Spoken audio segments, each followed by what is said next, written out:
தலைமையேற்று கொண்டாடி கொண்டிருக்கிறார் என்று சொன்னால் அது அவர் செய்த மக்களின் மீது அக்கறை கொண்டு மக்களின் மீது அவ்வளவு நம்பிக்கை மக்கள் கொண்டு செய்த மகாபெரு சேவைகள் மட்டும்தான். இன்று இருக்கக்கூடிய அடாவடி அரசானது அத்தகைய செயலை செய்கிறதா என்று இங்கு இருக்கக்கூடிய ஒருவரும் என்று சிந்தித்து பார்க்க வேண்டும். இன்று மக்கள் மீது எல்லாரும் அக்கறை கிடையாது. மக்கள் மீது எந்த அளவு இந்த பொங்கல் பரிசு கூட பொங்கல் மக்கள் செலிபிரேட் செய்ய முடியாத அளவுக்கு இன்னைக்கு திராவிட முன்னேற்ற கழகம் மக்கள் நசுக்கப்பட்டிருக்கிறது. ஆகவே இங்க இருக்கக்கூடிய பல்வேறு வழிவர்கள் நாம் கொண்டு சேர்க்க வேண்டிய காரியம் என்று சொன்னால் வருகின்ற 2026ஆம் ஆண்டு அனைத்து இந்திய அண்ணா திராவிட முன்னேற்ற கழகம் மீண்டும் அரியணையில் ஏற வேண்டும். அதற்காக நாம் செயல்பட வேண்டும். அதை இந்த தருணத்தில் புரட்சித் தலைவருடைய பிறந்தநாளை முடிவெடுத்து நாம் செயல்பட்டு தீவிரமாக ஒரு முடிவை எடுத்து நாம் செயல்பட வேண்டும் என்று தெரிவித்துக் கொள்கிறேன்.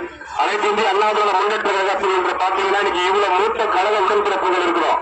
இன்னைக்கு நம்ம அவருடைய பேரு சொல்லணும்னு சொன்னா அன்னைக்கு அவர் போட்ட விலை தான் இன்னைக்கு நமக்கு நிற்கிறோம். நாங்களே